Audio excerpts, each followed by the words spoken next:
Triplets save a stranger after a car crash. In the ER, he whispers their mother's name.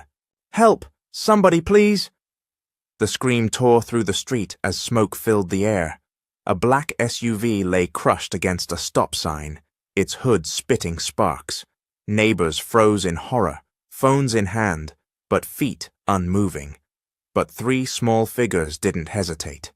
Malik, Maya, and Micah, 7-year-old triplets with hearts bigger than their bodies, were the first to run toward the wreck. Moments earlier, the children had been heading home with juice boxes in hand when the SUV came screeching around the corner. Bam! It slammed into the stop sign and flipped onto its side. Glass scattered across the street. The triplets stared in horror as smoke began to rise, and instinct took over. Malik dropped his juice and sprinted forward. There's someone inside! He shouted, pounding on the window. The man behind the wheel was slumped forward, blood streaking his forehead. The smell of gasoline choked the air. Maya's eyes darted around. She grabbed a rock and smashed the glass with trembling hands. Shards sliced her palms, but she didn't stop. She reached inside, tugging desperately at the man's arm. Micah, crawl in! Malik barked. His brother didn't hesitate. He wriggled through the shattered window, his tiny fingers fumbling with the seatbelt. It's stuck! He cried, voice high with panic. Malik threw his weight against the jammed door while Maya pulled. With one final snap, the buckle gave way.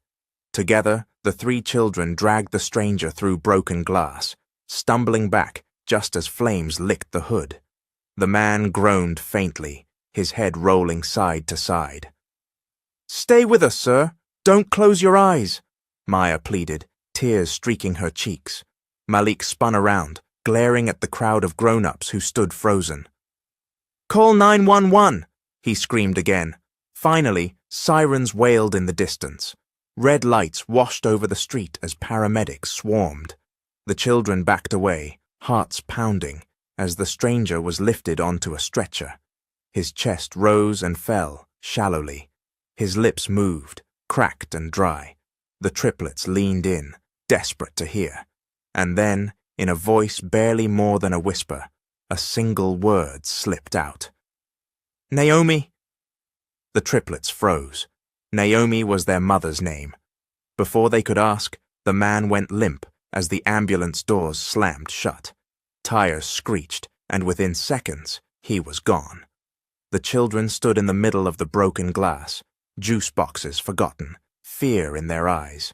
Maya grabbed her brother's hands. Did you all hear that? He said Mama's name. Malik swallowed hard. How he know her? Micah's small voice trembled. What if he knows something about us? They didn't know it yet, but the crash was only the beginning. That whispered name would unravel secrets buried for 7 long years. Nothing in their world would ever be the same again. The ER doors swung open with a violent crash, and the stranger was rushed inside. Blood smeared the stretcher, monitors screamed, and nurses shouted codes Naomi's children could barely understand. Malik, Maya, and Micah pressed their small faces against the glass window, refusing to leave until they knew what happened. Clear the hallway! A doctor barked, forcing them back, but the triplets didn't move. How could they? The man inside had spoken their mother's name. Minutes dragged like hours. At last, a nurse emerged, shaking her head. He's critical, but stable for now. The children clung to each other, shivering in the cold fluorescent light. Malik mustered the courage to ask, Miss, what did he say? In the ambulance?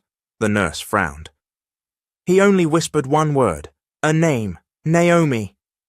Maya gasped. Micah grabbed her hand tight. They didn't need to hear more. That was their mama's name. Moments later, the automatic doors slid open again, and there she was, Naomi. Their mother, her nurse scrub still on from her shift at the community clinic, her eyes wide as she spotted her children huddled in the corner. What are y'all doing here? Why aren't you home? Her voice cracked between anger and fear. Mama, Maya whispered. It's him. The man in there. He said your name. Naomi froze, her breath catching. Slowly she turned her head toward the ICU doors. Through the narrow window, she caught a glimpse of the man lying on the bed, chest rising beneath tubes and wires. For a second, her whole body stiffened, as though she had seen a ghost. Children, she said, her voice trembling, go wait outside, now. But Mama! Now! She snapped, harsher than she'd ever spoken to them. Her eyes glistened with unshed tears, and the triplets knew better than to argue. Outside, they sat on the steps, silent under the red glow of the hospital sign. Malik clenched his fists. She knows him. I saw her face. Maya nodded. She looked scared. Micah whispered, Why's she hiding it from us? When Naomi finally stepped out, her expression was calm, too calm. She pulled her children close and kissed their foreheads. Listen to me. That man, he's nobody. You hear me? Just a stranger. Forget what he said. But the triplets exchanged a secret glance. They had never seen their mother tremble like that, and they knew, deep down, that whatever Naomi was hiding was bigger than any story she'd ever told them. Later that night, when the house was quiet, Maya crept into her mother's room. In the bottom drawer, beneath folded sweaters, she found it, a faded photograph. Naomi, years younger, smiling with the very same man they had pulled from the burning SUV. Her heart pounded. She shoved the photo under her pillow. Mama's lying to us, Maya whispered in the dark, and for the first time, the triplets understood. The car crash hadn't just brought a stranger into their lives. It had dragged their mother's past right into their living room. Mama, who is he? Malik's voice cut through the tense silence at the dinner table. Forks clinked against plates, but nobody ate. The triplets' eyes were fixed on Naomi, their mother, who sat stiff in her chair. Naomi's hand trembled as she set her fork down. He's nobody, she whispered, too quickly, too sharp. Just a man who got hurt, that's all. But he said your name, Maya pressed, her small brow furrowed. Not just any name, your name. Why would a stranger do that? Naomi's eyes flashed. For a second, fear and sorrow flickered in her gaze. Then she looked down at her plate. Children, stop asking questions that don't concern you. Her voice was steady, but her hands betrayed her. Malik noticed the way her fingers clenched tight around her napkin, the way her chest rose and fell too fast. She was lying. They knew it. After dinner, Naomi gathered the dishes and disappeared into her room, shutting the door behind her. The children sat in the living room, whispering fiercely. She's hiding something, Malik muttered. She looked like she's seen a ghost, Maya added. Micah chewed his lip. Maybe he dangerous. But Maya shook her head. Number he wasn't dangerous. He was scared. And Mama was too. Later that night, while Naomi showered, Maya tiptoed into her mother's room. Her little hands rummaged through drawers, searching for answers. At the very bottom, beneath a pile of old sweaters, she found it. A photograph. Her breath caught. In the faded picture, Naomi looked younger, radiant, her smile wide and carefree. And beside her, his arm around her waist, stood the same man they had dragged from the SUV, the same man now lying in a hospital bed. Maya's heart raced as she stuffed the photo into her pocket. She had proof. When Naomi returned, towel wrapped around her shoulders, she noticed the bedroom drawer slightly open. Her eyes narrowed. What were you doing in here? Maya froze. Malik quickly stepped forward, covering for her. We were just looking for Mama's old Bible. Naomi sighed, but her voice sharpened. Listen to me, all of you. Do not go digging into my past. Some things are better left buried. You understand me." The triplets nodded slowly, but inside their hearts burned with defiance. That night, when Naomi fell asleep, the three huddled together in their shared room. Malik clenched his fist. "She's lying. That man means something." Maya pulled the photograph from her pocket and held it in the glow of a nightlight. "She knew him," she whispered. "She loved him." Micah swallowed hard, his voice trembling. "Then why didn't she tell us?" No one had the answer, but one thing was certain. Whatever secret Naomi was hiding, the triplets weren't going to stop until they uncovered the truth. The hospital hallways buzzed with the steady rhythm of machines, footsteps, and murmured voices. Behind one closed door, the man the triplets had pulled from the wreck lay silent, wires and tubes keeping him tethered to life. The doctors called him a miracle. His heart had stopped once during surgery, but somehow he came back. The nurses whispered about his strength, about how strange it was that in his unconscious state he kept repeating the same name, Naomi's name. For days she avoided the hospital, making excuses about work and errands, but her children couldn't shake the memory of his battered face, or the way he had spoken as if he knew their mother. Curiosity gnawed at them until Malik, bold as ever, made the decision. "We're going," he said, standing in the middle of their shared bedroom with determination in his eyes. "To the hospital?" Micah asked, his voice shaky. "Yes," Malik replied firmly. "We saved him. We deserve to know the truth." Maya clutched the hidden photograph tighter. Every night since she'd found it, she'd stared at it under the covers, her mother's smile frozen in time beside the man who now lay fighting for his life. "If we go," she whispered, "we have to be careful. Mama can't find out." The next afternoon, while Naomi worked a late shift, the triplets skipped their usual stop at the playground and instead walked the long road to the hospital. The automatic doors whooshed open, the scent of antiseptic washing over them as they slipped quietly inside. They wandered through gleaming corridors, too small to be noticed, until they reached the ICU. Malik peeked around the corner. A nurse had just stepped away from the desk. The moment was perfect. "Come on," he hissed, and the three darted into the dimly lit room. There he was, the man from the crash. His body lay motionless, chest rising and falling with the steady pump of the ventilator.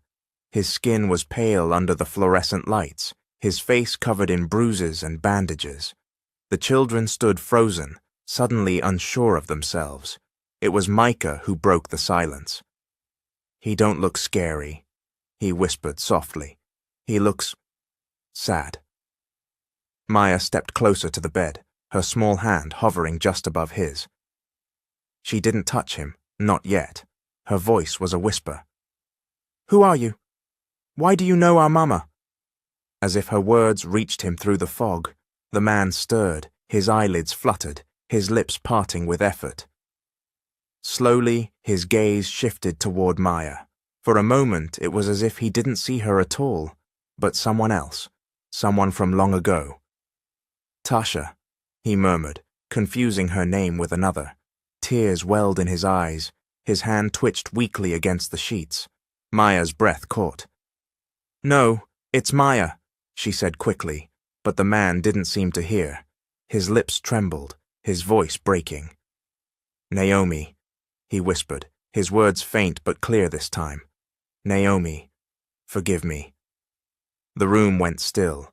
The triplets stared at each other, hearts racing. Forgive? What did he mean? Forgive him for what? Malik's fists clenched tight. "He knows her," he muttered under his breath. "He knows Mama. He ain't no stranger." Micah tugged at his sleeve. "What if he's our—" But before he could finish, the door burst open. A nurse stood frozen in the doorway, her eyes wide with shock. "What are you children doing in here?" she hissed, rushing forward. "You can't be in this room." Malik tried to explain. "We just wanted—" "No excuses!" the nurse snapped, ushering them out into the hallway. "This is dangerous. If your mother finds out—" But she stopped herself, biting her lip. "Wait a minute. Naomi's children, aren't you?" The triplets froze, their eyes widening in unison. How did she know their mother? The nurse sighed, shaking her head. "I need to call your mama. She'll deal with this." Maya's stomach dropped. If Naomi found out they'd been here, sneaking behind her back, there would be consequences. But even as the nurse marched toward the phone, Maya couldn't stop replaying the man's broken words in her head. "Naomi, forgive me." Forgive him for what? And why did he sound like a man carrying a burden much heavier than broken bones? As the triplets were dragged out of the ICU, their hearts pounded with questions. The secret they had stumbled into was deeper than they ever imagined, and they were about to discover that their mother's past wasn't just a story hidden in old photographs. It was alive, breathing, lying in a hospital bed, waiting to change their lives forever. The playground was buzzing before the first bell even rang. Kids huddled in circles, whispering, pointing, wide-eyed with curiosity.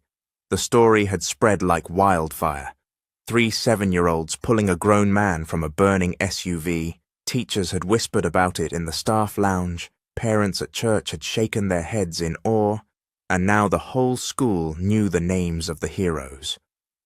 "Those are them!" a girl shouted, pointing as Malik, Maya, and Micah walked through the school gates. "The triplets that saved that man." Within seconds, the children were surrounded. Hands reached out to touch them. Questions flew like arrows. "What was it like? Was there blood? Did he die? Are you famous now?" Malik puffed his chest out, pride flickering across his face. "We just did what we had to do," he said coolly, but inside his heart swelled. Maya tried to smile, but the attention made her nervous. Micah shuffled his feet, mumbling, "We just helped him, that's all." For a moment they felt like celebrities, but then came the shadows, the voices that didn't sound like praise.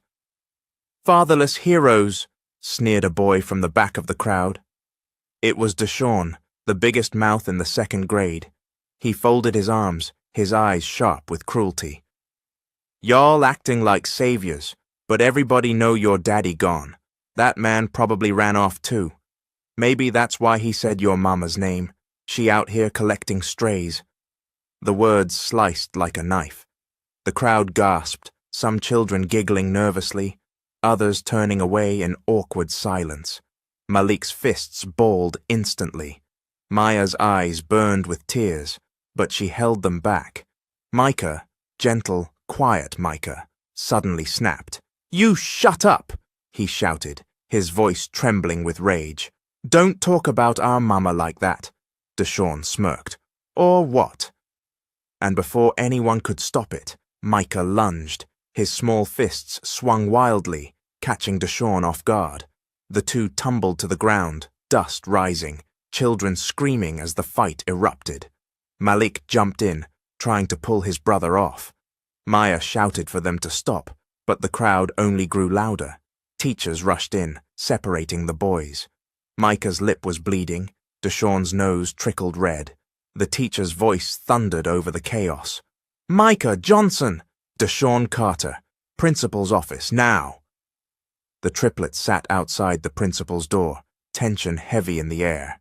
Malik paced, angry at the insult, angry at his brother for taking the bait. Maya clutched her notebook tight, fear twisting in her stomach.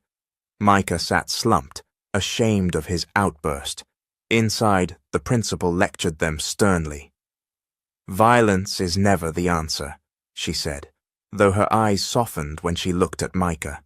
"But I understand why you were upset. Still, rules are rules. You'll spend the rest of the day in detention." The triplets sat together in the quiet detention room, the clock ticking slowly above them. Malik leaned close, whispering so the monitor couldn't hear. This is exactly why we gotta keep our mouths shut. If people find out about him, about the man in the hospital, they'll use it against us." "But he's important," Maya whispered back. She pulled the faded photograph from her pocket and set it gently on the desk. "This isn't just some stranger. He knew Mama. He loved her. We can't act like he doesn't matter." Micah touched the photo with trembling fingers. "What if he's our dad?" Malik's jaw tightened. "Then Mama's been lying to us our whole lives." The weight of the words hung heavy between them. None of them wanted to believe it, but none of them could ignore it either. When the last bell rang, they shuffled toward the exit, tired and tense. But Naomi was already there, her figure sharp against the sunlight streaming through the front doors. Her arms were crossed, her face tight with fury. "What is this I hear about fighting?" She snapped the moment they approached. Her voice was low, dangerous. "And gossip. Everybody in this school whispering my name now." Maya opened her mouth, but Naomi raised a hand. "Don't. Not one word. Do you understand how humiliating this is? You're out here dragging my name through these streets, letting people talk about me like I'm—" She stopped herself, shaking her head. The triplets stood frozen. For once, Malik had no bold words. Maya had no questions. Micah had no apology. They could see the hurt behind their mother's anger, the fear she was trying so hard to mask. "From this moment," Naomi said firmly, "you do not speak of that man again. Not at school, not at church, not anywhere. Do you understand me?" "Yes, Mom," they mumbled in unison. She turned sharply, walking them home in silence. But as they trailed behind her, the triplets exchanged glances. Her anger only proved what they already knew. This wasn't about gossip. It wasn't about shame. It was about the truth Naomi was hiding. And the more she tried to bury it, the more determined they became to dig it up. The night was restless. Naomi sat at the kitchen table long after her children had gone to bed, staring into a cup of untouched tea. Her hands trembled as she tried to steady her breath, but her mind kept circling back to one image: Darius lying in that hospital bed, broken but alive. The sound of his voice haunted her. That whisper, that plea, "Naomi, forgive me." She hadn't seen him in nearly 8 years. She had sworn never to speak his name again, and yet here he was, ripped out of the shadows of her past, pulling at scars she thought she'd buried. The front door creaked open. Naomi's best friend, Auntie Rochelle, stepped inside without knocking. Rochelle had been Naomi's rock since high school, sharp-tongued, big-hearted, and fearless. She knew when something was wrong. She could feel it even from across the block. "Girl," Rochelle said, setting down her purse, "I heard the news. You trying to tell me the man them babies pulled from that car was him?" Naomi's head snapped up, eyes narrowing. "Keep your voice down. The kids can't know." Rochelle pulled out a chair and sat across from her. "Naomi, those kids ain't dumb. They already know something. You can't hide this forever." Naomi pressed her palms against her eyes, fighting back tears. "I can't. Rochelle, I can't go back there. I built my whole life without him. I raised my babies alone. He doesn't get to walk back in after all these years." Rochelle leaned forward, her voice softer now. "Maybe you owe them the truth. They saved that man's life, and he called your name for a reason. Why you still running from it?" Naomi's chest heaved. Slowly she sank back in her chair, her eyes unfocusing as memories began to wash over her. Flashback, college, 15 years ago. She was 19, a nursing student working late shifts at the library. He was 21, a charming business major, with dreams of building something bigger than himself. His name was Darius King. She hadn't meant to fall for him. He was too smooth, too confident, the kind of man girls whispered about in the dorms. But Darius was different with her. He waited for her after class. He carried her books. He listened when she talked about her mother's passing, about the weight of raising herself since her father was never really there. One night, while walking her home, he stopped under the lamppost and said, "Naomi, I don't see anyone else when you're around.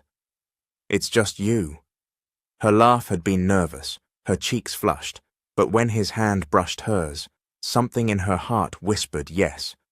For 2 years they were inseparable. Study dates turned into long walks turned into whispered promises of forever. Naomi felt safe in his arms. She believed him when he said he'd always be there. And then, everything changed.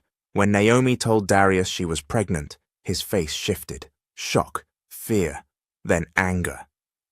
"You knew I ain't ready for this," he had shouted, pacing the room. "I got plans, Naomi. I can't throw everything away for a kid." Naomi had begged him to sit down, to talk it through. But Darius stormed out that night, and he never came back. For months, Naomi tried to call him. Letters went unanswered. When she showed up at his apartment, it was empty. He had vanished, leaving her with nothing but shame and a growing belly.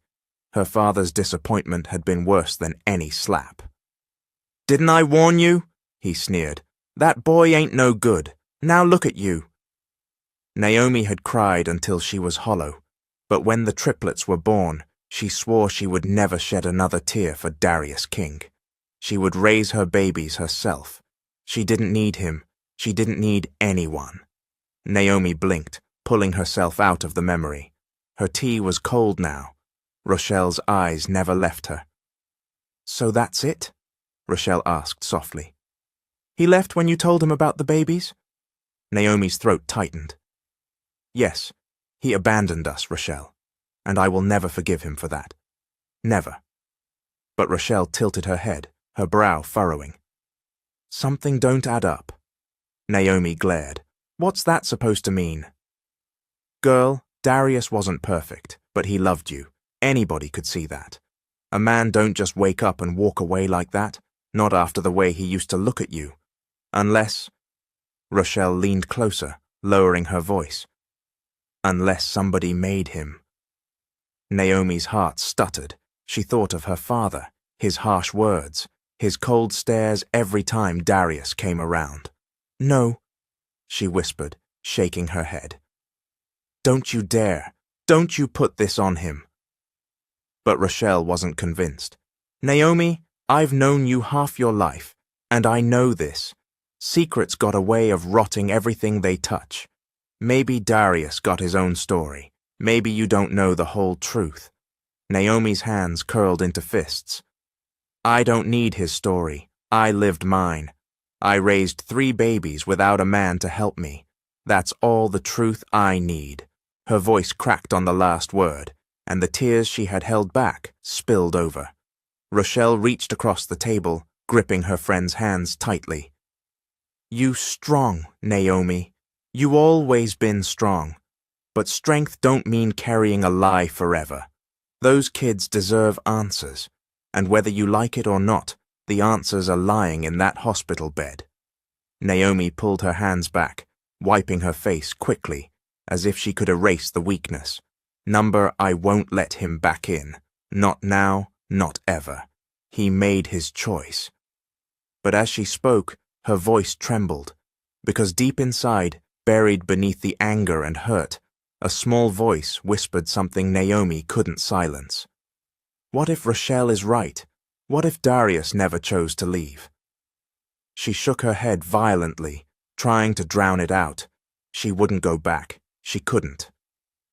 Still, when she crawled into bed that night, long after Rochelle had gone home, the words clung to her chest like chains. What if you don't know the whole truth? Or, Naomi.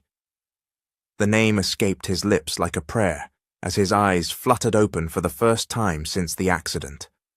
The machines hummed around him, the steady beep of the heart monitor echoing in the ICU.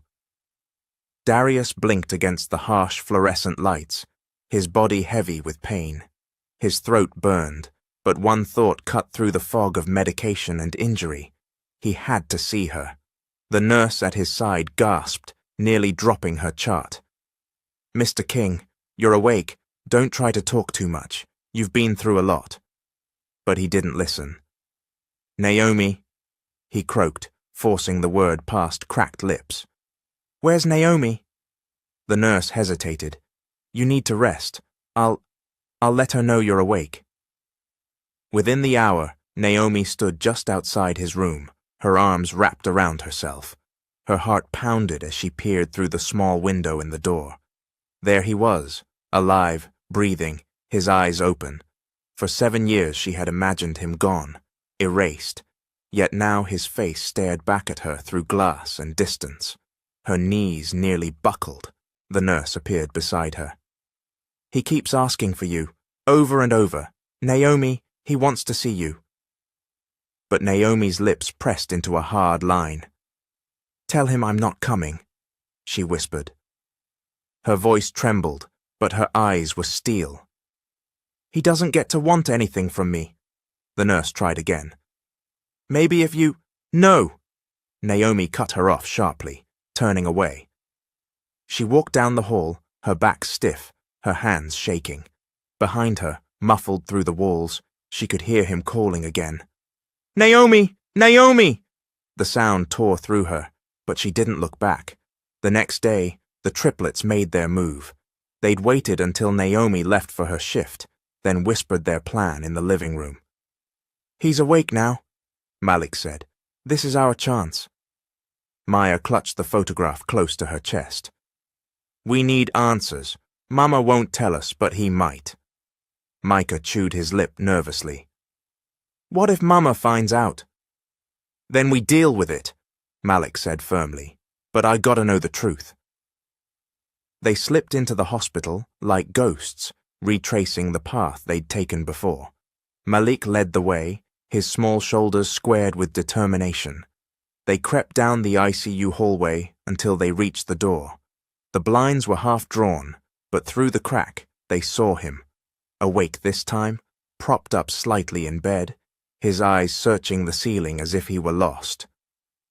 Maya pushed the door open quietly, and the three tiptoed inside. Darius turned his head at the sound. When his eyes landed on them, a flicker of recognition passed over his face. "You," he whispered hoarsely. "The little ones. From the car. You saved me." The triplets nodded, but their faces were tense. Malik stepped forward. "We need to ask you something. Why did you say our mama's name? Why do you know her?" At that, Darius's breath caught. His eyes softened, wet with unshed tears.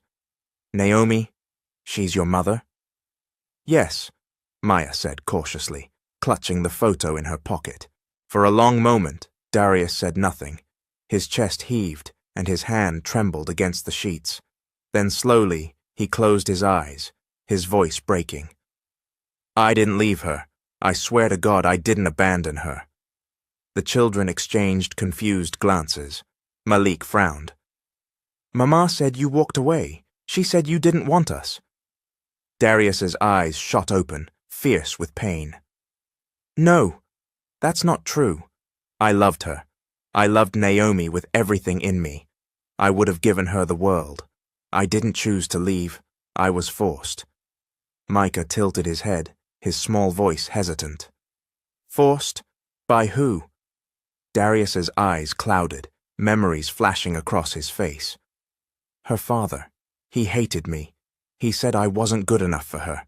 He threatened me, pushed me out, made sure she never heard from me again.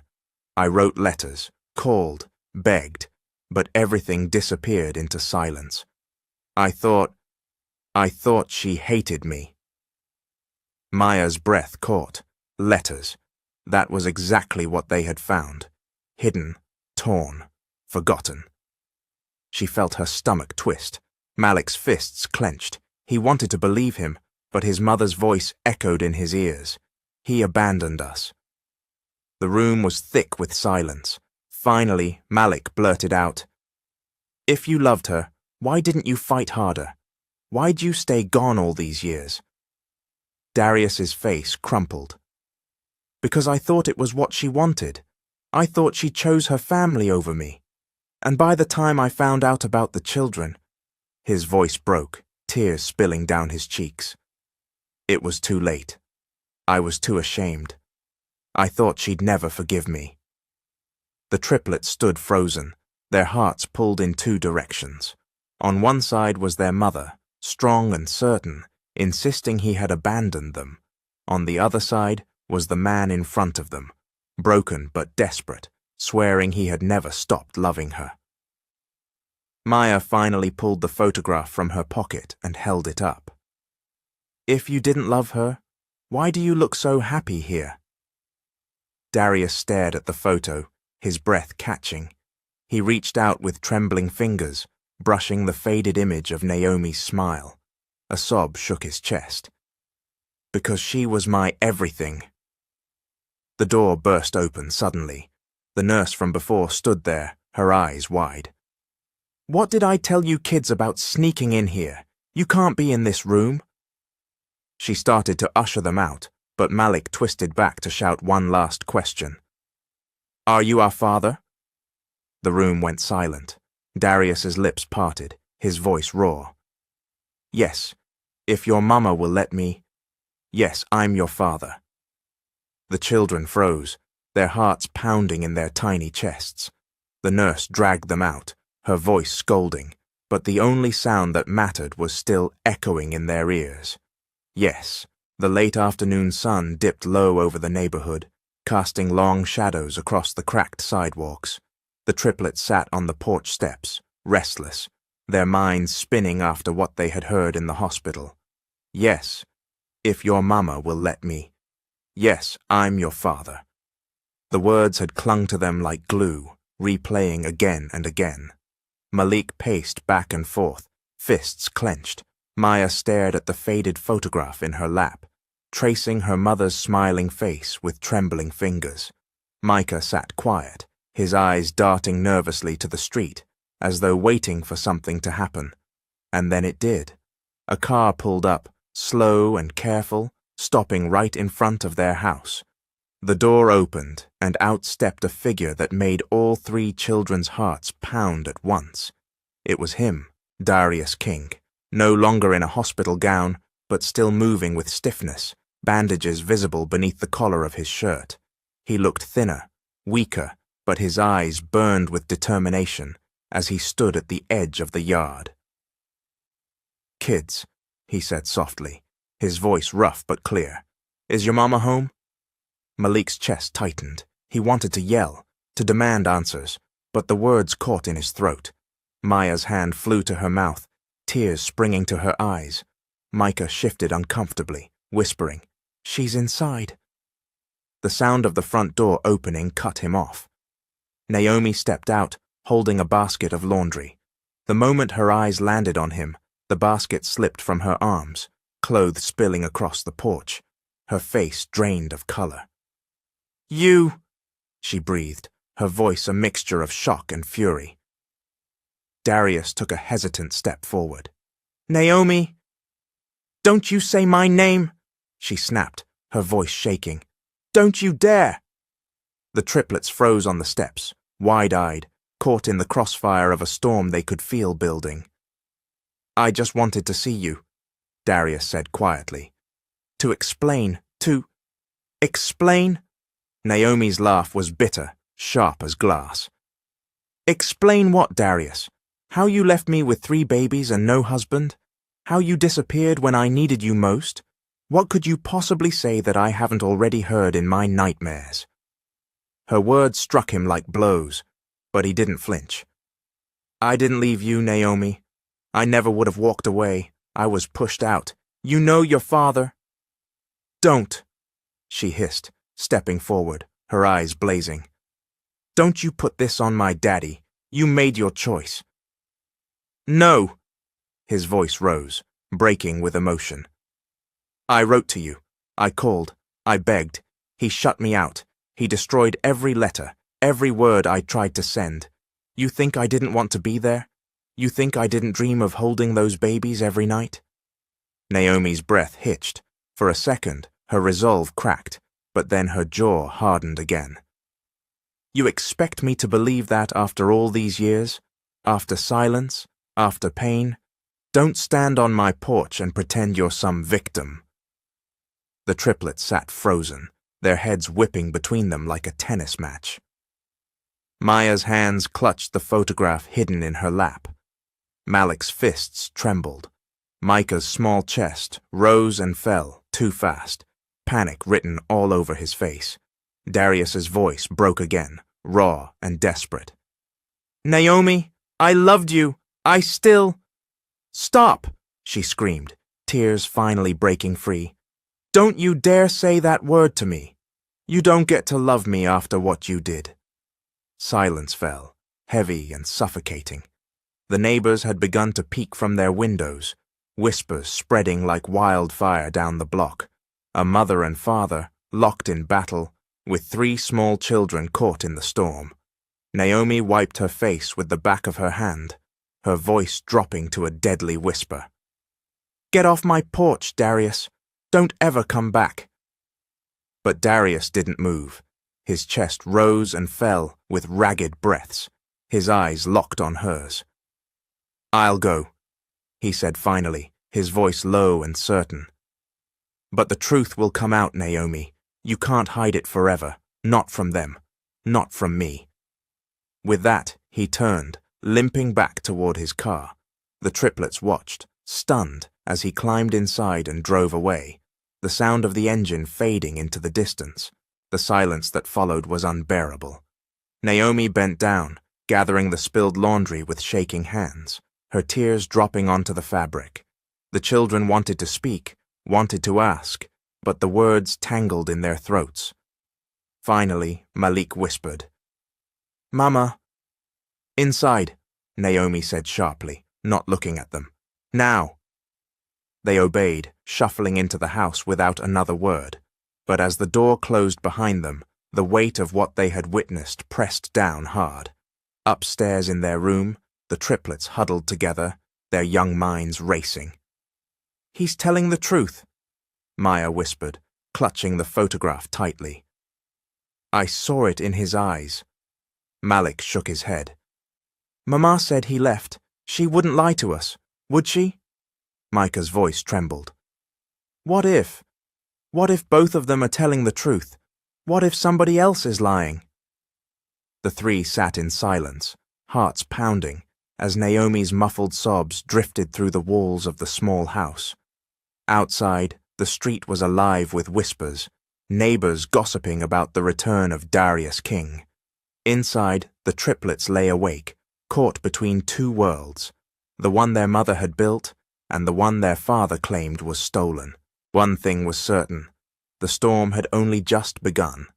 By Monday morning, the neighborhood was already buzzing like a beehive. Word of Darius King's return had traveled faster than wildfire. The whispers drifted from porches to street corners, from church pews to beauty shops.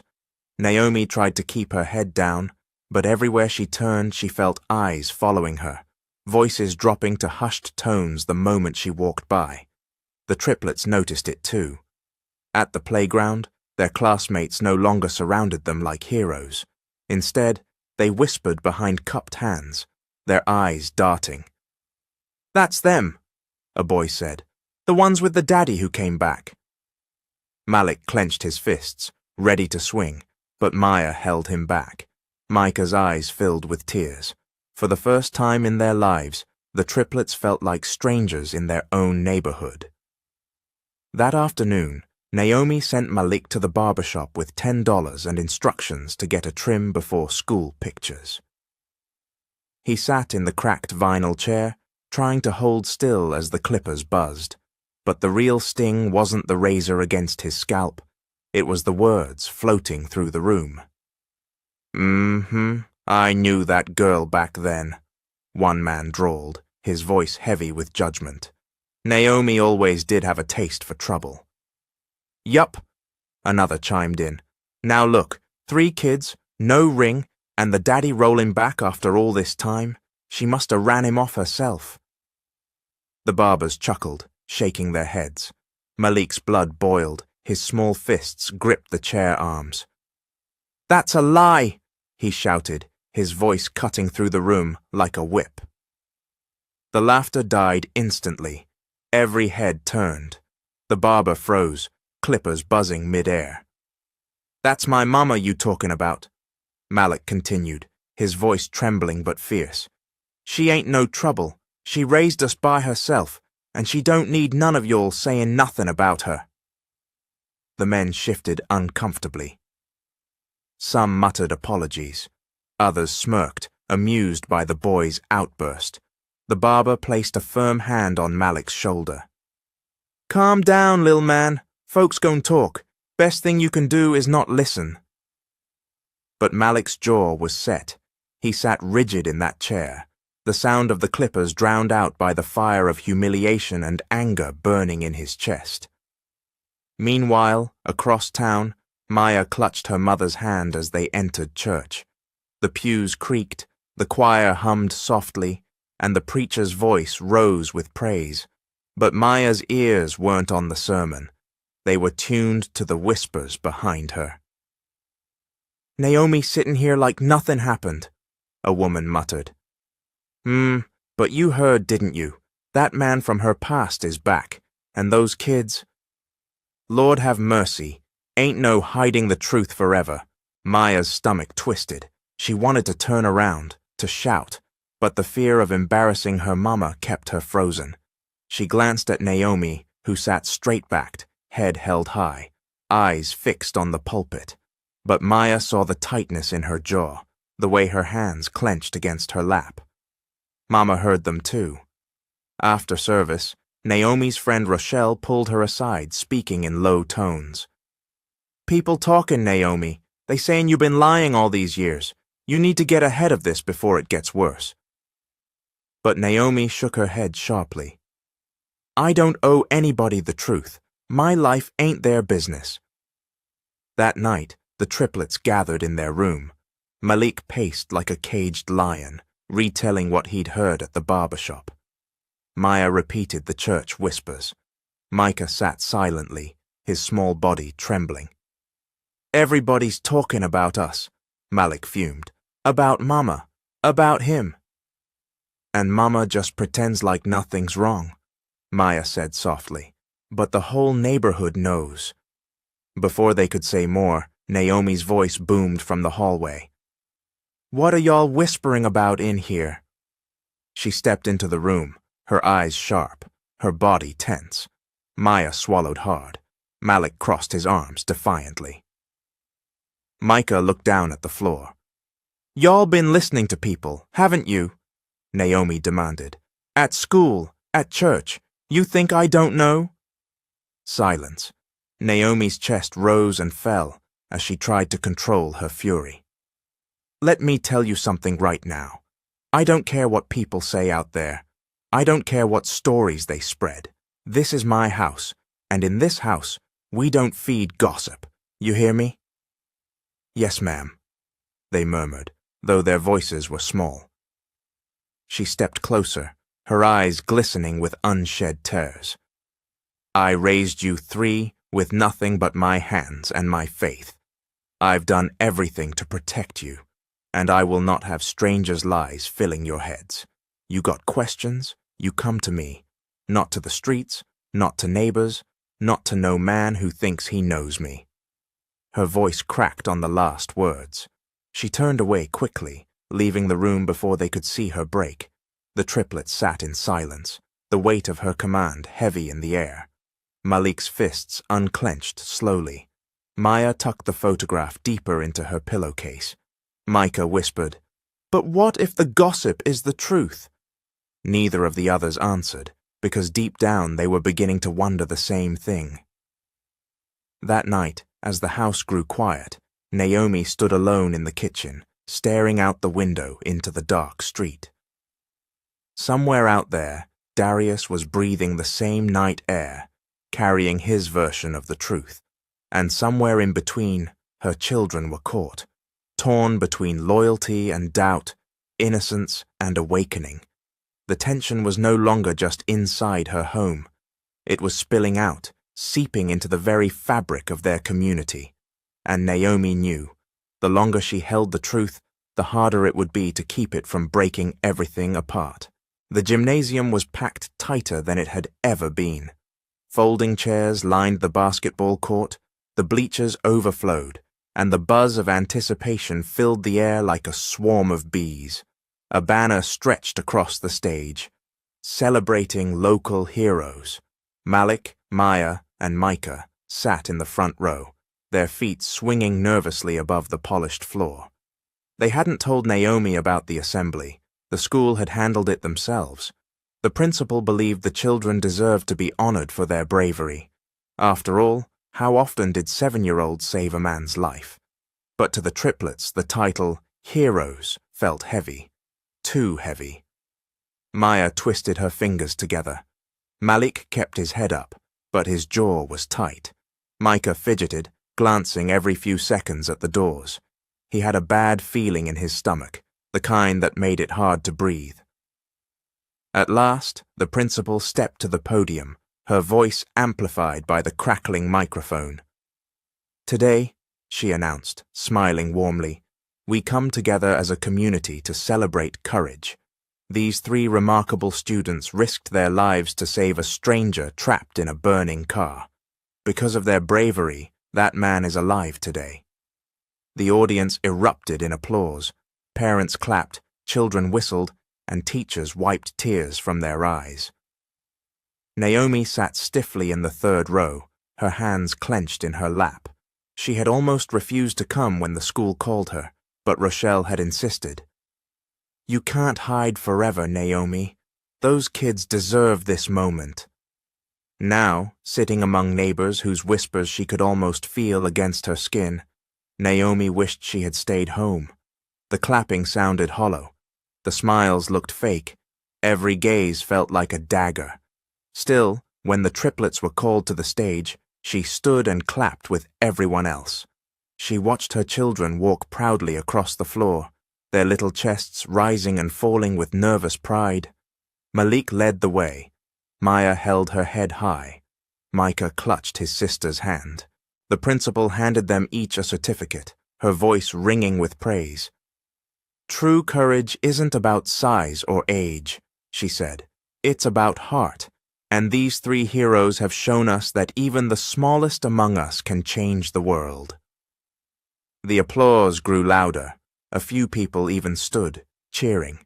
For a brief moment the triplets smiled, glowing under the lights, basking in the recognition. Then the gym doors opened. The sound echoed across the floor. All heads turned, and there he was, Darius King. He walked slowly, leaning on a cane, his body still weak but his presence undeniable. Whispers rippled instantly through the crowd. Naomi's stomach dropped. Her breath caught in her throat. He shouldn't have been there. He had no right to show up. But Darius's eyes weren't on the crowd. They weren't on the whispers. They were locked on the stage, on the 3 children who stared back at him, their faces a storm of confusion, hope, and fear. Naomi shot to her feet, her chair clattering against the floor. "No!" she hissed under her breath, though the word was swallowed by the noise of the crowd. The principal, oblivious to the tension, smiled brightly. "And it is only fitting," she said, "that we acknowledge the man whose life was saved. Please welcome Mr. Darius King." The gym erupted again, though this time the applause was uneven, broken by murmurs. Some clapped politely, others whispered fiercely. "That's him? Ain't he Naomi's old flame? He's the baby's daddy, isn't he? Lord, this is about to get messy." Naomi's face burned with shame. Rochelle, seated beside her, squeezed her arm. "Stay calm," she whispered, but Naomi's body shook with fury. Darius reached the stage, his cane tapping against the floor. He stood beside the children, his presence towering despite his frailty. He looked at Malik, Maya, and Micah, his eyes shining with pride. Then he turned to the microphone. "I owe my life to these 3, he began, his voice low but steady. "They didn't just save me from that wreck. They saved me from giving up. They reminded me what's worth living for. The crowd murmured louder. Naomi could hear the whispers. Is he saying what I think he's saying? Those kids look just like him. Naomi been lying all this time. Naomi's chest heaved, her vision blurring with tears. Darius turned, his eyes scanning the audience until they landed on her. For a moment, the noise faded, the lights dimmed, and it was just the two of them. Two souls bound by a past, neither could escape. Naomi, he said suddenly, into the microphone. The crowd gasped, all heads swiveled toward her. The triplets froze, their little mouths falling open. Naomi stood rooted to the floor, her heart slamming in her chest. Darius's voice cracked, but he pressed on. I made mistakes, but leaving you, abandoning those children, that was never my choice. I loved you, I still do. Chaos exploded in the gym. Some people cheered. Others muttered judgment. The noise was deafening. The triplets looked from their mother to their father, their faces pale. Maya's hand slipped into Malik's. Micah's eyes brimmed with tears. Naomi couldn't bear it. She pushed her way through the crowd, her voice rising above the din. Stop it! Stop this right now! The gym fell silent.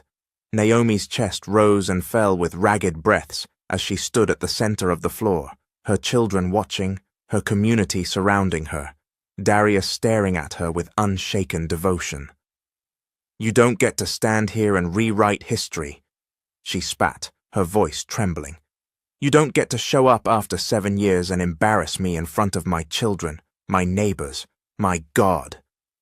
Darius stepped forward, his cane clicking. Naomi, listen to me. No!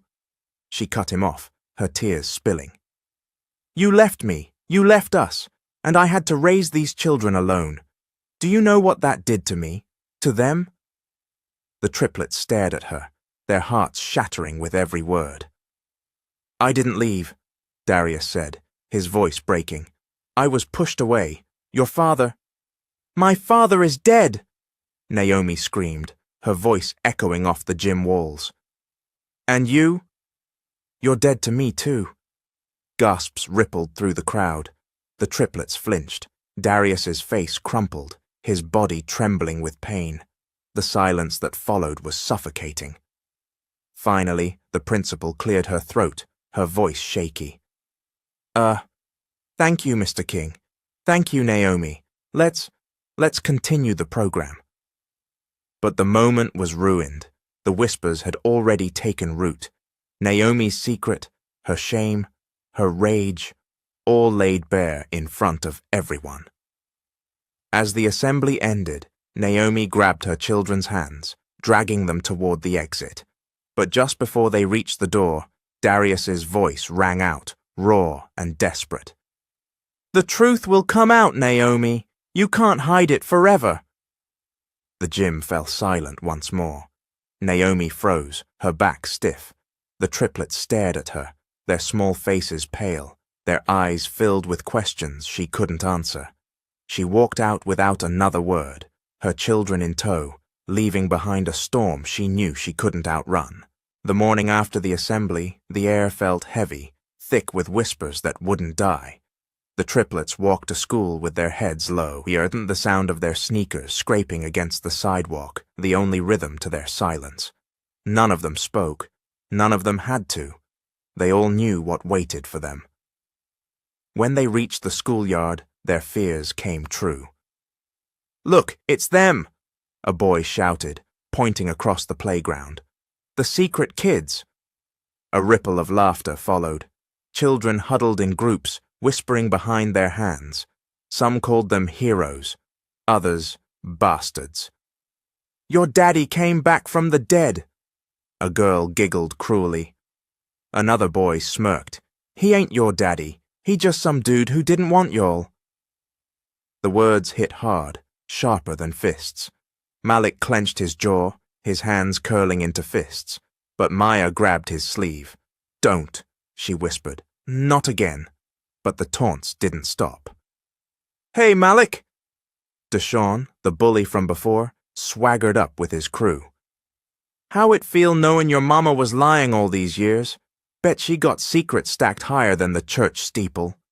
Malik snapped. He lunged, shoving Deshaun so hard the boy stumbled back.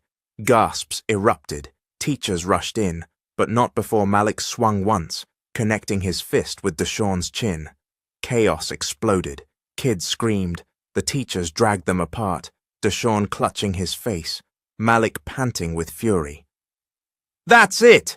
the principal thundered later, slamming her hand against her desk as Malik sat in her office for the second time in weeks. "Malik Johnson, you are suspended for 3 days." Malik's face burned, but his eyes held no regret. "I had to defend my mama," he muttered. The principal sighed, her expression softening despite her words. "Son, I know you're hurting, but fighting won't change what people say. You need to find a better way." Malik didn't answer. Deep down, he knew she was right, but how could he sit silent while strangers dragged his mother's name through the mud? Meanwhile, Maya sat in her classroom, her hands trembling around her pencil. Her teacher called on her, but her throat locked, no sound coming out. Snickers rose from the back of the room. "She crying," a boy whispered, and then she did. Silent tears streamed down her face, splashing against her notebook. She tried to hide it, but the flood came anyway. The teacher rushed to her side, murmuring comfort, but the damage was done. By the end of the day, everyone knew the triplets weren't just heroes. They were broken children caught in grown-up lies. Micah fared no better. His small body folded inward, his voice barely a whisper all day. Kids poked at him, teased him, but he said nothing, retreating deeper into himself.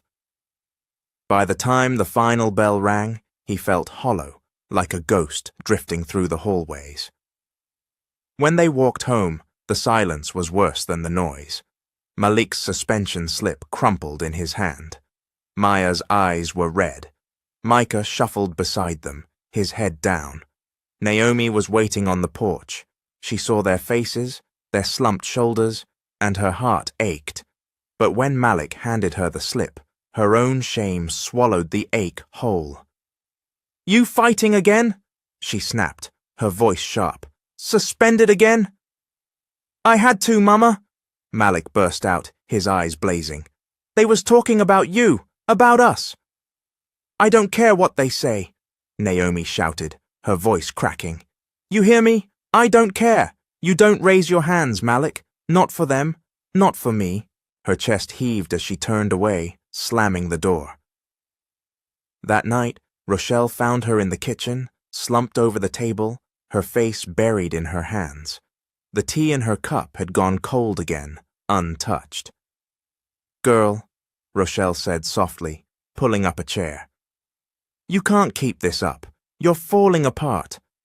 Naomi lifted her face, her eyes red, her cheeks streaked with tears.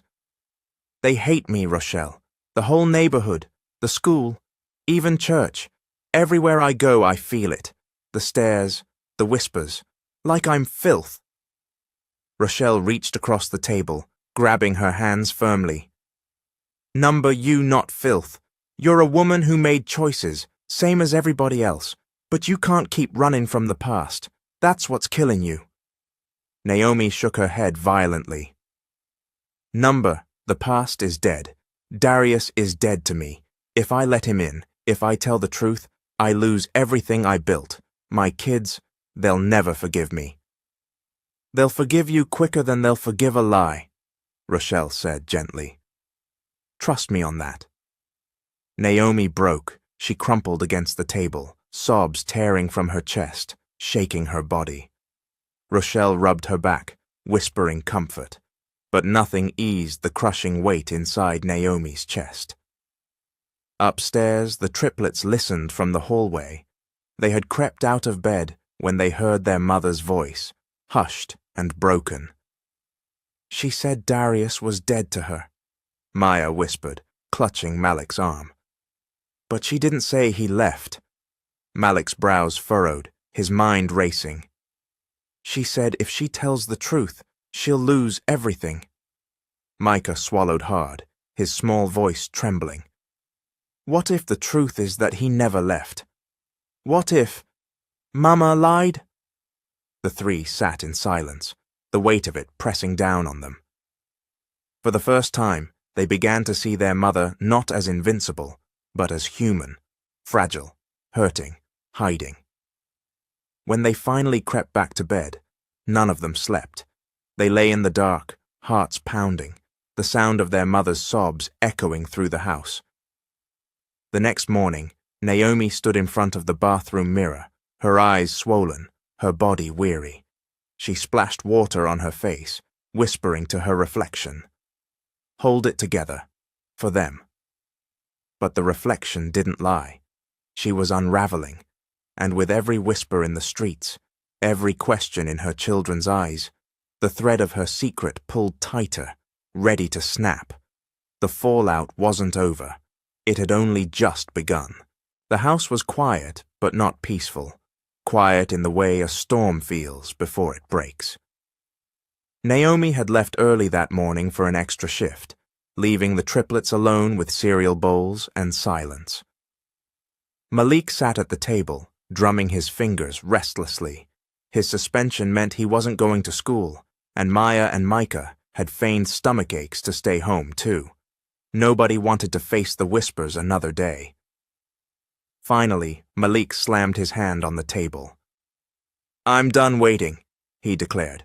"We can't keep letting Mama tell half the story. If she won't give us answers, we'll find them ourselves." Micah shifted nervously in his chair. "What do you mean?" "I mean," Malik said firmly, "we search. Mama's hiding something. You heard her with Auntie Rochelle. She said if she told the truth, she'd lose everything. That means the truth is somewhere in this house." Maya bit her lip, her eyes flickering toward the hallway. "You're thinking about her room, aren't you?" Malik nodded. "Exactly." Micah's eyes widened. "But Mama will kill us if she finds out." Maya sat quietly for a long moment, then whispered, "She's already lying. If she can hide things from us, maybe we have to hide things too." That was all it took. The three of them crept down the hall like shadows, their small feet padding softly against the worn carpet. Naomi's bedroom door loomed like a fortress, the one room they almost never entered without permission. Malik pushed it open carefully, wincing as it creaked. Inside, the air smelled faintly of lavender and old perfume. The bed was neatly made, the curtains half drawn, sunlight spilling in soft golden streaks. They started with the obvious: drawers, the nightstand, the closet. But Naomi was careful, too careful. Nothing but folded clothes, old shoes, a few framed photographs. It was Maya who noticed the box beneath the bed, dusty, taped shut, shoved so far back it was almost invisible. She dropped to her knees and tugged it out, her heart pounding. "What if it's nothing?" Micah whispered, eyes wide. "Then we put it back," Maya said, though her own hands trembled. "But what if it's not?" They tore at the tape until it gave way. Inside were stacks of papers, yellowed envelopes, photographs. At first glance, it looked ordinary. Old bills, bank slips, receipts. But then Malik pulled out a bundle of letters, their edges frayed, some ripped in half, others unopened but stained with age. His heart skipped. "Look," he whispered. Maya leaned closer, her eyes catching the familiar handwriting. Not Naomi's. Strong, slanted, urgent. She tore one open carefully, unfolding the fragile paper. "Naomi, please. I need you to believe me. I never wanted to leave. I begged your father to let me explain, but he threatened to ruin everything. I love you. I love our baby. Please don't shut me out." Maya's eyes blurred with tears. She passed it to Malik, who read it aloud, his voice trembling. Micah pulled out another, one Naomi hadn't even opened. His hands shook as he forced it free from the envelope. "I tried to call again today. No answer. I'm starting to think he's keeping everything from you. If you don't believe me, please, look in your heart. You know I wouldn't walk away. Not from you. Not from our child. The triplets sat frozen, the weight of the words crashing down on them. He didn't leave, Malik whispered, his fists tightening. He tried, and she never told us. Maya wiped her tears. She lied to us. She lied to herself. Micah shook his head violently. Maybe she didn't know. Maybe Grandpa really kept them from her.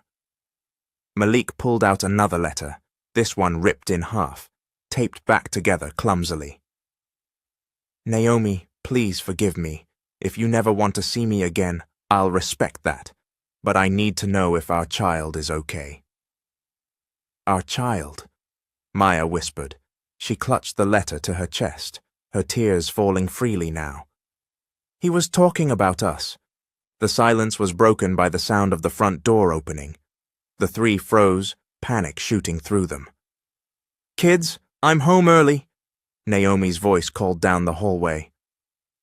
The letters scattered across the floor. Malik scrambled to shove them back in the box, but it was too late. Naomi stepped into the room, her eyes immediately locking on the scene. Her face went white. What are you doing in here? She demanded, her voice shaking with fury and fear. The triplets stood frozen, the letters still in their hands. Maya lifted one, her voice trembling. Mama, what is this? Why didn't you tell us? Naomi's breath caught. For a moment she said nothing, her eyes darting between the letters, her children, the open box. Her face hardened. Put those back, she snapped. Right now. But Mama, Malik began, his voice breaking. Now! Naomi's voice thundered, echoing off the walls. The triplets flinched but didn't move. Malik's jaw tightened.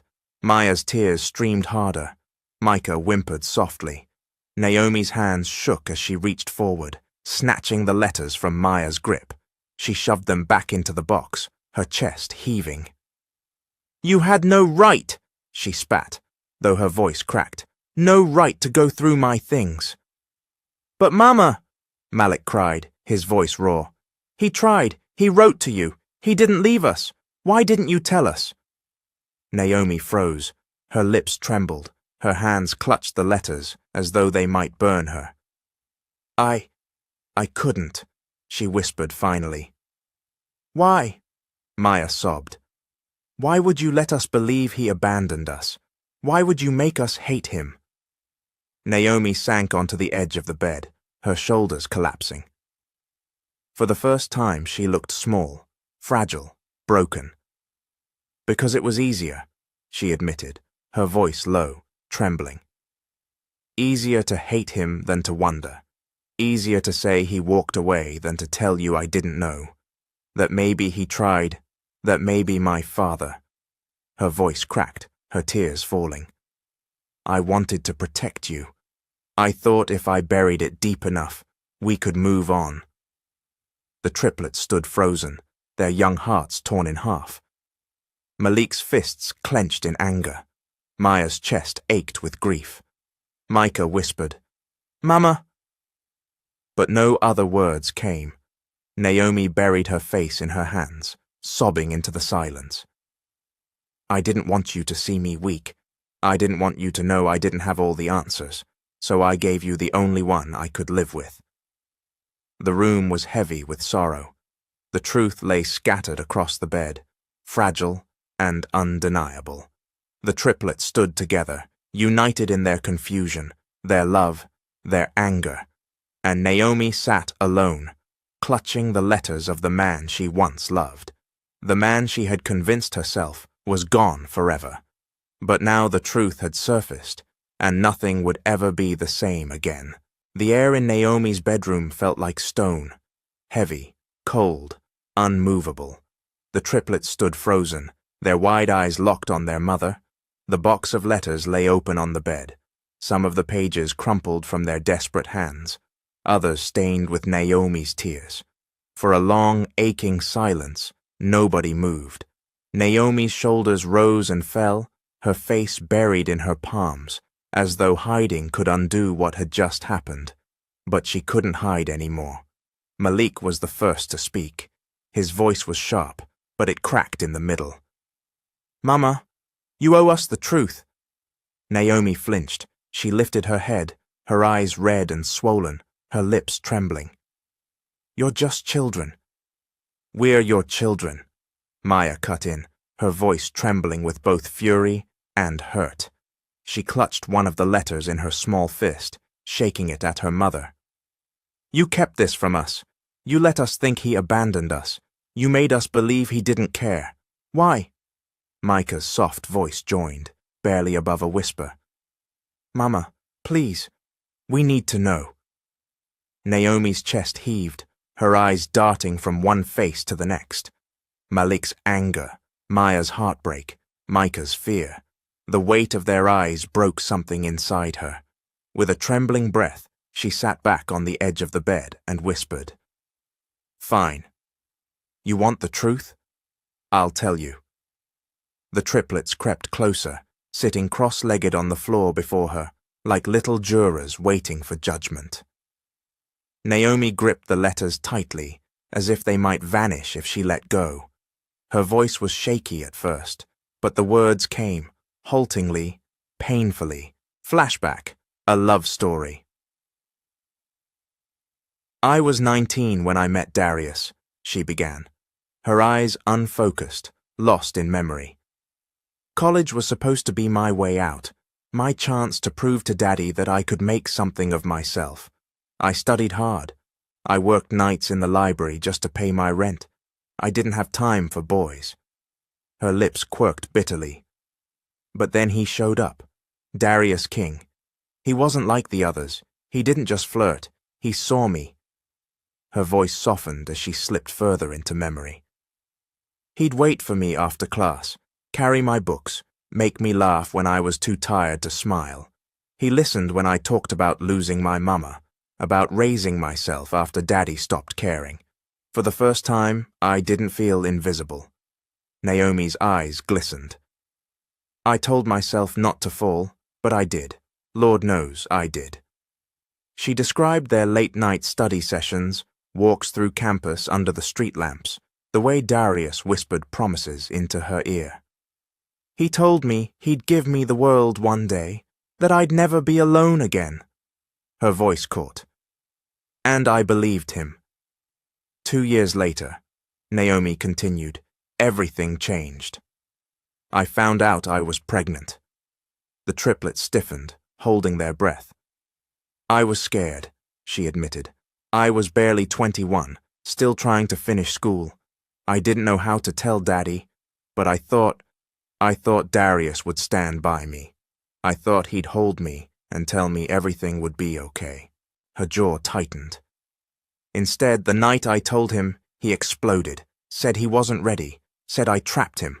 I begged him to sit down, to talk it through. But he stormed out, and that was the last time I saw him." Malik's eyes widened. "So, he really did leave?" Naomi's lips trembled. "That's what I believed. For months I called, I wrote, no response. I showed up at his apartment and it was empty, gone. Daddy looked me in the eye and said, 'That boy ain't man enough, forget him.'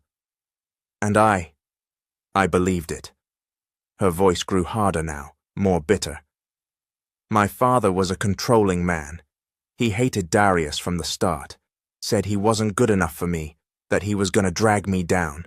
He watched every step I took, and when Darius disappeared, Daddy made sure I never doubted it was his fault. He walked away, Daddy told me. Don't waste another tear." Naomi looked at the letters in her lap, her hands trembling. "But now I see the truth was never that simple."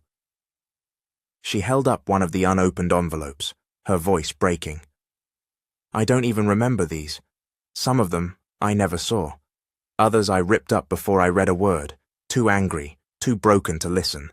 And maybe Daddy intercepted them. Maybe he lied. Maybe he kept me from hearing Darius's side. I don't know anymore." Maya's tears flowed freely. "Mama, So all this time, you weren't sure? You just let us believe he didn't want us? Naomi's shoulders shook. I was young, I was angry, and I was scared. It was easier to hate him than to admit I didn't know the whole story. Easier to raise you three, believing you were better off without him. I thought I was protecting you. Malik's voice burst out sharp and fierce. You weren't protecting us. You were protecting yourself. You didn't want to face the truth, so you made us live a lie. Naomi recoiled as if struck. Her eyes brimmed with tears. I know, and I'm sorry. God, I'm so sorry. Micah's small voice whispered, Do you still love him? The room went still. Naomi's breath caught in her throat.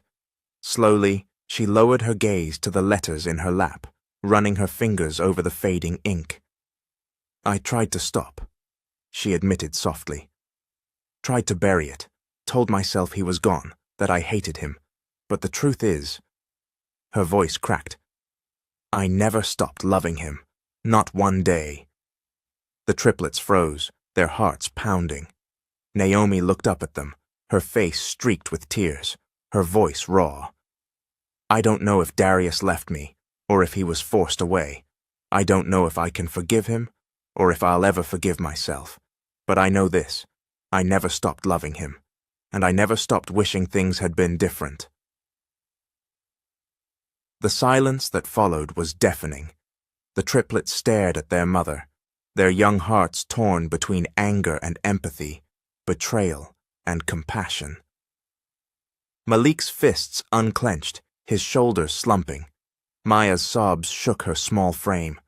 Micah crawled into Naomi's lap, burying his face in her chest. Naomi wrapped her arms around him, then around all three, pulling them close. They clung to her, their tears mingling with hers, the truth heavy between them.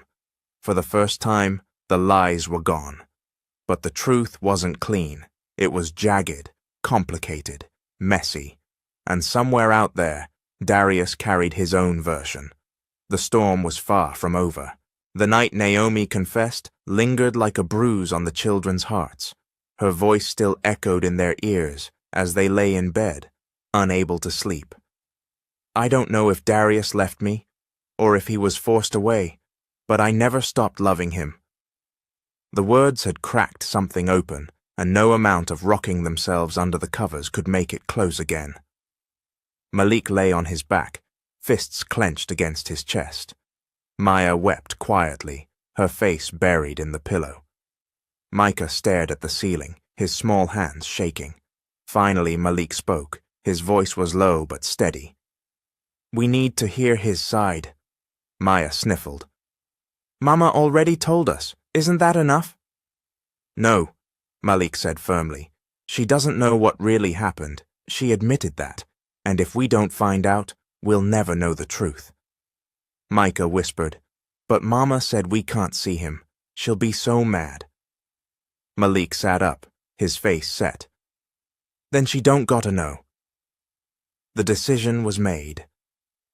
The next afternoon, while Naomi worked late, the triplets set their plan into motion. Malik led the way, his steps quick, Maya clutching the photograph in her pocket, Micah trailing nervously behind. They had overheard neighbors whispering that Darius was renting a small unit above a corner grocery store 2 blocks away. When they reached the building, Malik hesitated only for a moment before pounding on the door. It opened slowly, revealing Darius, pale, thinner than before, a bandage still visible beneath his shirt, but alive. His eyes widened as he saw them. You! He breathed, his voice cracking. What are you doing here? We need to talk, Malik said boldly, his chin lifted, though his voice trembled. Darius hesitated, glancing down the hallway as if expecting Naomi to appear. Then quietly, he stepped aside. Come in. The apartment was small, sparsely furnished, a couch, a coffee table, a chair by the window. Papers and pain medicine bottles cluttered the counter.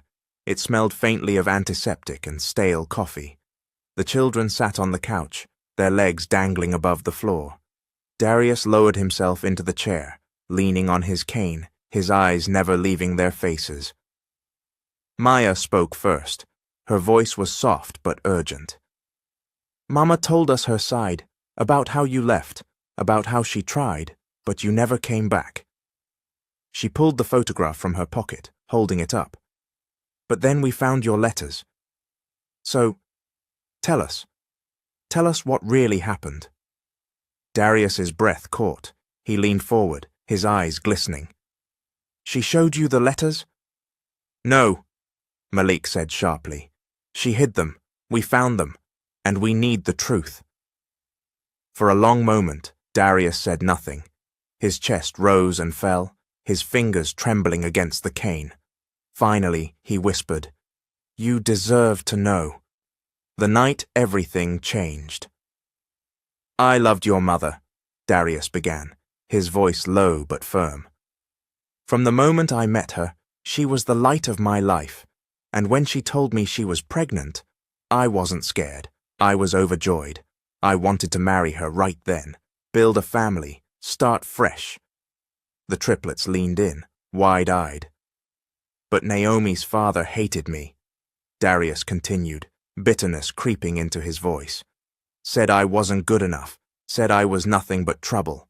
I thought if I worked harder, proved myself, he'd change his mind. But he didn't. The night Naomi told him about the pregnancy, everything exploded. His eyes grew distant, as though reliving the memory. He called me to his house, said if I really loved her I'd leave her alone, that she had a future I couldn't give her, that if I stayed, I'd ruin her life. I told him I'd never walk away, that I was ready to marry her. And then, his voice cracked. He pulled a gun on me. The children gasped, their eyes wide with fear. He said if I didn't leave town that night, he'd make sure I never walked again, and worse, he threatened Naomi, said he'd make her pay if I stayed. I believed him. Your grandfather was a powerful man, and he hated me with everything in him. Maya's hand flew to her mouth. Malik's fists trembled. Micah whispered, "So you left because of him." Darius's eyes burned with shame. I left because I thought I was protecting her. I wrote letters.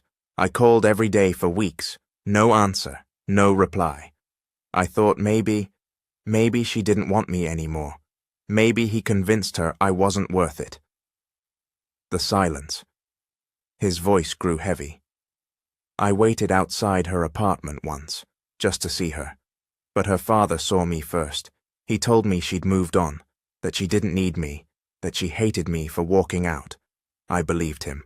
I thought I'd lost her. His hand shook as he rubbed his temple. I kept writing anyway, even years later. But when none of them came back, I thought Naomi had made her choice, that she didn't want me, that she wanted to raise you on her own. The triplets exchanged shocked glances. Malik's jaw dropped. Maya's tears streamed silently. Micah clutched the couch cushion tightly. Darius's voice broke. I never stopped loving her, and I never stopped loving you. Even when I didn't know your names, I dreamed of you. I prayed for you. And when I saw you by that car, saving me, it was like God gave me a second chance. The children's doubt, the silence in the room, was thick, suffocating. The triplets sat frozen, their young hearts torn between two truths that collided like thunder. Malik finally spoke, his voice sharp.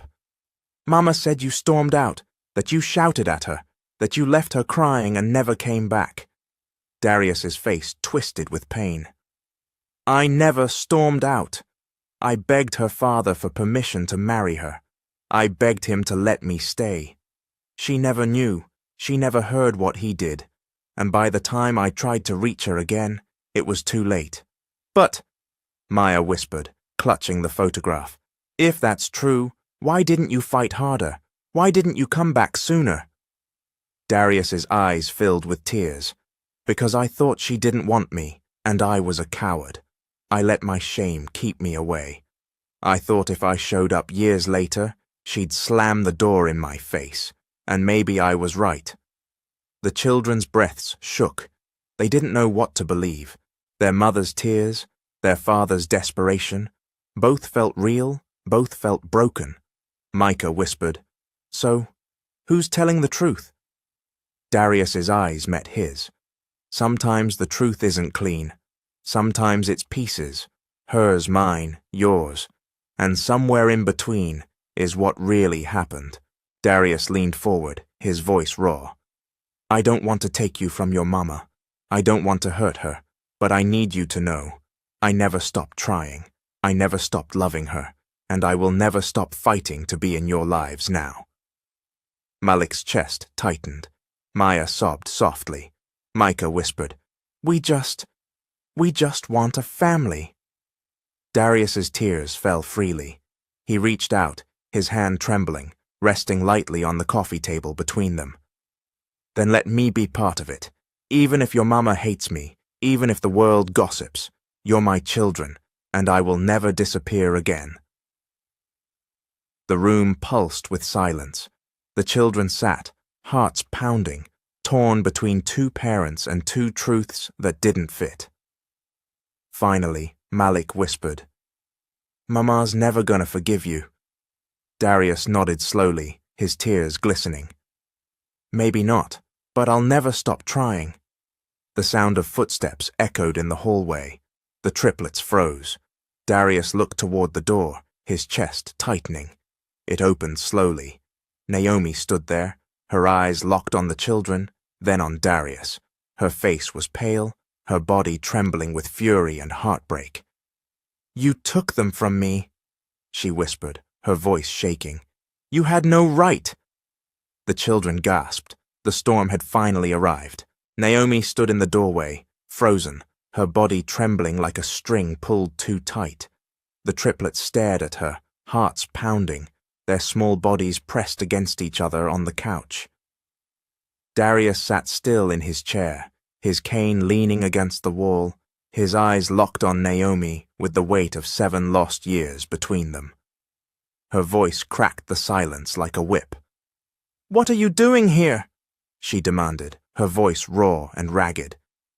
"How dare you?" Her eyes shifted to the children, wide with betrayal. "And how dare you sneak out behind my back?"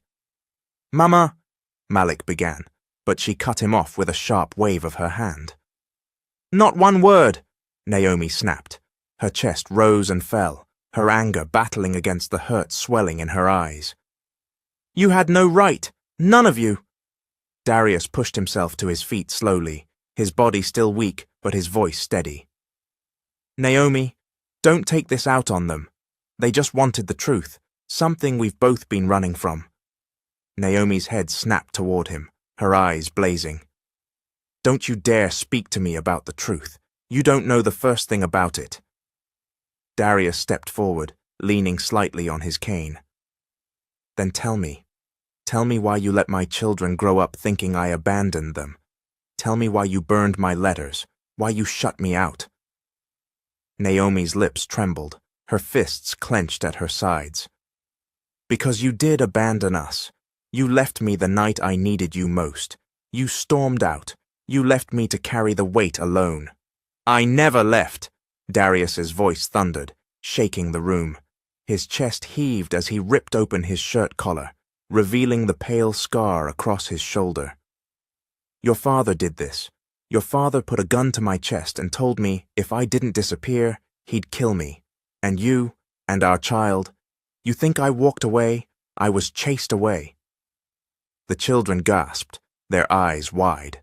Naomi's breath hitched, her body swayed as if the ground beneath her had cracked open. "You're lying," she whispered, though her voice wavered. "Look me in the eye and tell me you don't believe me," Darius said firmly, stepping closer. His eyes shone with pain and fire. "Look at this scar, Naomi. Look at these letters. Do you really think I wanted to leave you? That I wanted to miss 7 years of my children's lives?" Naomi's tears fell freely now, streaking down her cheeks. She shook her head, covering her face with her hands. I don't know what to believe anymore." The triplets sat frozen, caught in the crossfire of love and rage. Maya's sobs shook her small frame. Malik clenched his fists, torn between anger and desperation. Micah whispered, "Mama, please, just listen."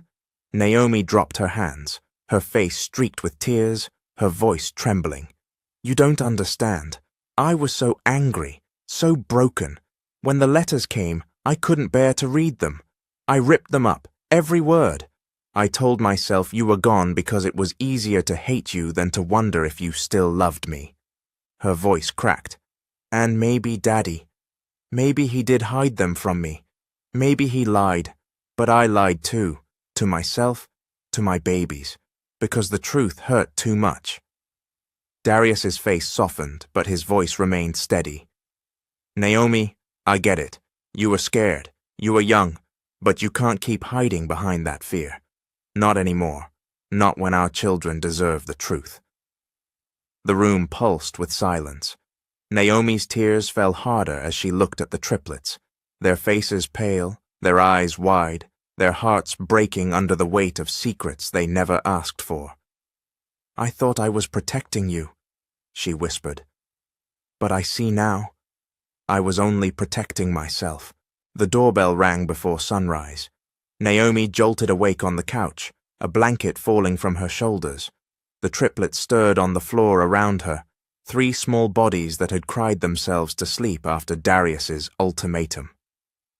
She glanced at the clock, 5:17 a.m. The bell rang again, longer, like a finger holding a threat. She cracked the door. No one stood on the porch, just a flat manila envelope, and beside it, a cheap burner phone taped in grey duct tape. The phone started vibrating as she picked it up. "Don't scream," a voice said. Smooth. Old. Cold. It slid under her skin like ice. Naomi's throat tightened. "Daddy?" "I told you," the voice murmured. "If you let that boy close to my grandchildren, I would finish what I started." The porch spun. Naomi clutched the jamb. "You're dead," she whispered. "You've been dead 7 years."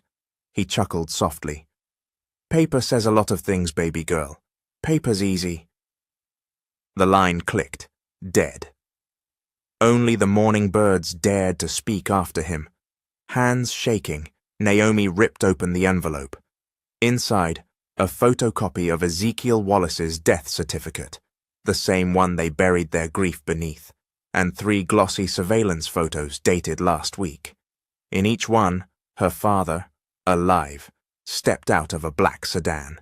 Same scar on his temple, same square jaw, same eyes that had terrified boys off her porch. Her stomach heaved. She pressed a fist to her mouth and staggered back inside. Malik was already standing. Maya sat bolt upright, face pale. Micah rubbed his eyes, whispering, "Mama?" Naomi shut the door and locked it twice. "Get your shoes," she said. "Now, we're leaving." "Where?" Malik asked. "To the truth," Naomi said, then flinched as another knock rattled the wood. This time it wasn't an envelope.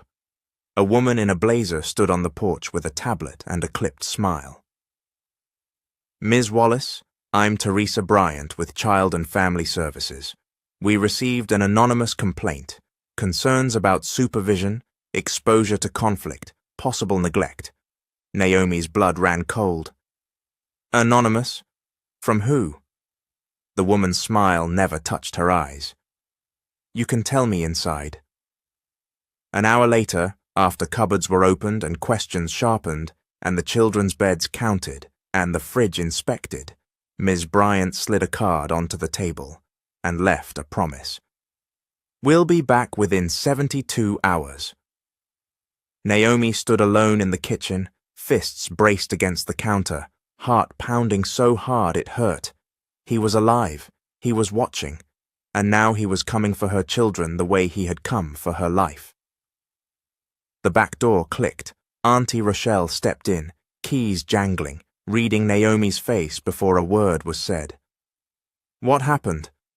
Naomi handed her the envelope. Rochelle's jaw tightened as she flipped through the photos. "He faked his death," she muttered. "Lord help us." Another knock. Naomi almost screamed, until the voice on the other side whispered, "It's me." Darius stood in the doorway, pale, a little breathless from the stairs, cane in hand. He took one look at the table, the photos, the card, and his eyes went hard. "He's alive."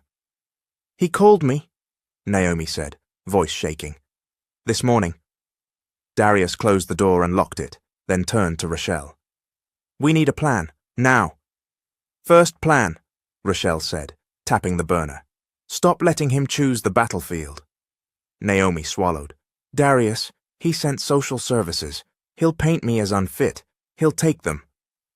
"He won't," Darius said, low. "Not while I'm breathing." The kids hovered in the doorway, listening, big-eyed and silent. Naomi saw the way they flinched at raised voices now. She touched Darius's sleeve. "No more shouting, not today." Maya stepped forward, clutching the old photograph she carried everywhere now. "Mama," she said carefully, "we should tell the police. If Grandpa faked his death." Darius's phone buzzed, a text from an unknown number. "We should have left you in that car. Stay away from my daughter." The room went still. Rochelle reached for her purse. "I know a detective from church. He owes me 2 favors and a casserole. Let's go." They were halfway to the door when a breathless nurse from the hospital, Nurse Eliza Grant, appeared on the porch, eyes red, hair tucked under a scarf.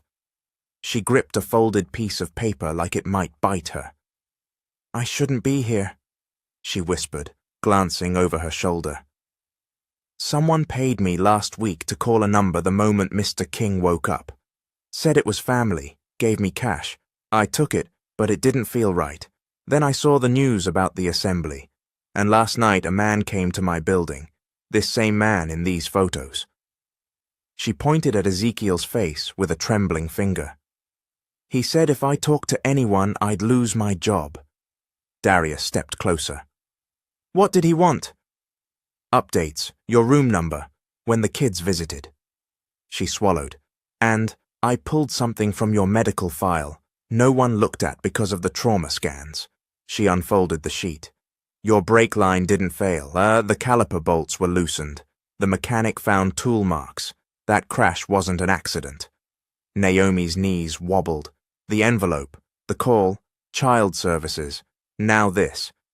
Ezekiel was trying to eliminate the problem he couldn't control. Darius set his jaw. "We're done hiding." He looked at Naomi. "You said last night the truth could destroy you. Maybe. But lies are already doing the job."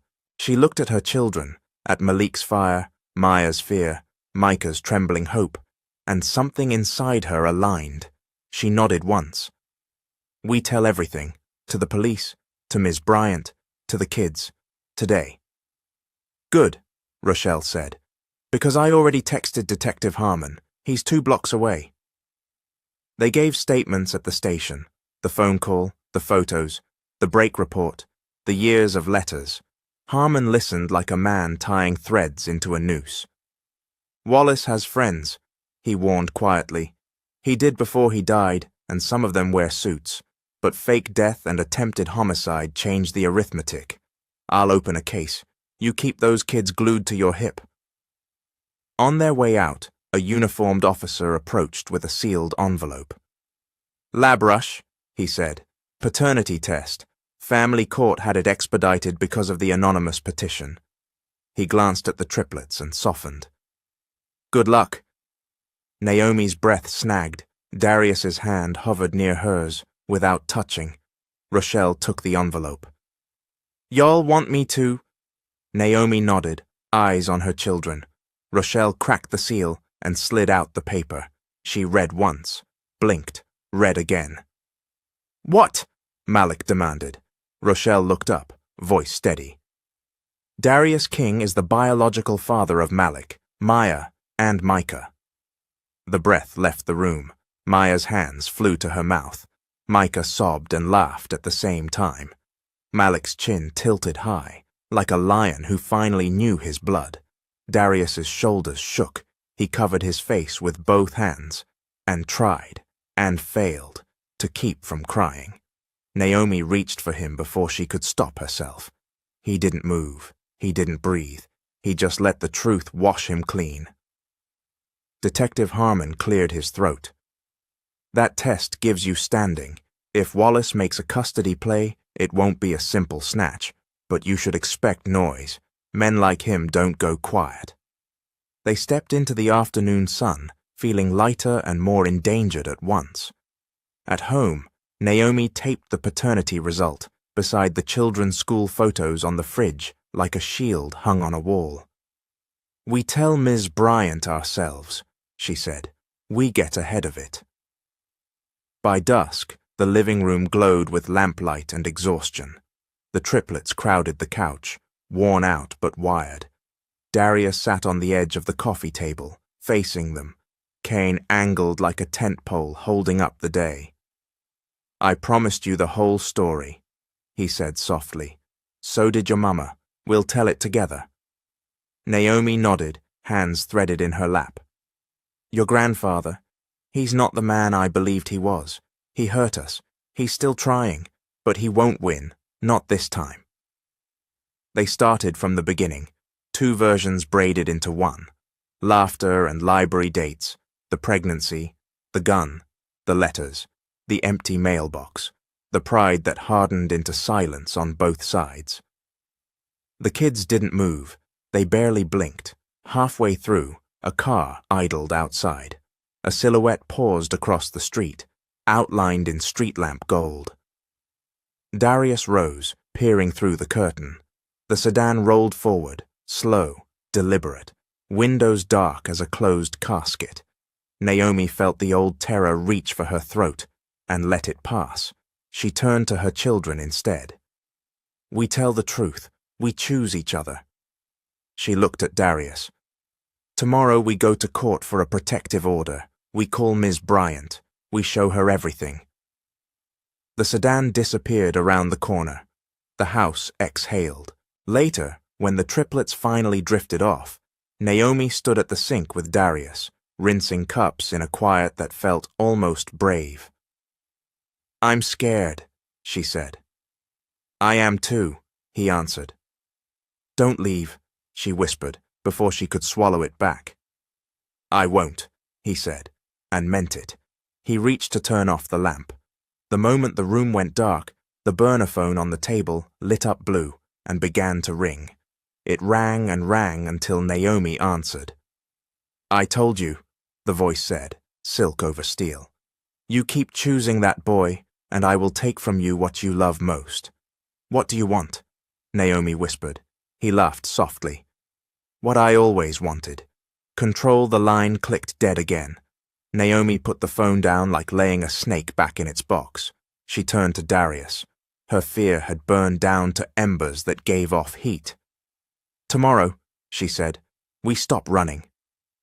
Neither of them saw the small red light blinking under the front porch rail. A camera, watching, recording.